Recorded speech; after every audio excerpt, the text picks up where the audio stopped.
La guerre, c'est l'obsession des Macédoniens. La guerre qui ravage à quelques dizaines de kilomètres de leur capitale Skopje, l'ex-Yougoslavie. La guerre qui apporte des milliers de réfugiés sur le territoire de la nouvelle République macédonienne, qui compte environ 2 millions d'habitants issus d'origines très diverses. Et puis, sur le territoire de la Macédoine, on trouve aussi, outre les traces de nombreuses civilisations, celles de guerres menées par des grandes puissances venues sur ce terrain régler leurs comptes. Des traces d'une guerre mondiale dans les Balkans, il y en a en Macédoine. À Skopje même, ici, dans ce cimetière français, où 950 soldats de ce qu'on appelait l'armée d'Orient en 14-18 sont enterrés. Connus ou inconnus, leurs corps reposent sous 50 cm de neige. Ces Français étaient alors alliés aux Serbes et aux Grecs contre les Turcs et les Bulgares. L'enjeu était déjà la Macédoine.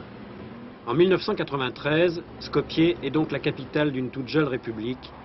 Et le soir, la ville apparaît telle qu'elle est, une grosse bourgade de province, avec un seul lieu animé, le centre commercial situé en plein cœur de la ville.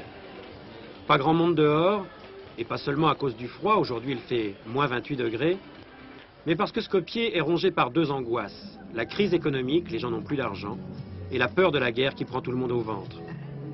C'est dans ce bistrot presque vide qu'Igor Dimov, 20 ans, retrouve, quand son argent de poche le lui permet, sa sœur Marga et des copains étudiant en arts plastiques.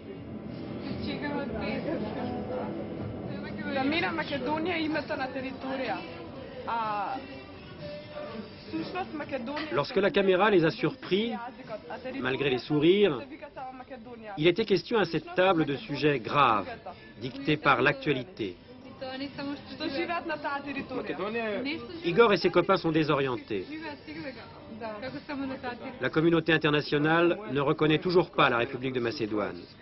Et pourtant, eux se sentent profondément macédoniens, comme les Français en France ou les Allemands en Allemagne. Faux, dit Igor.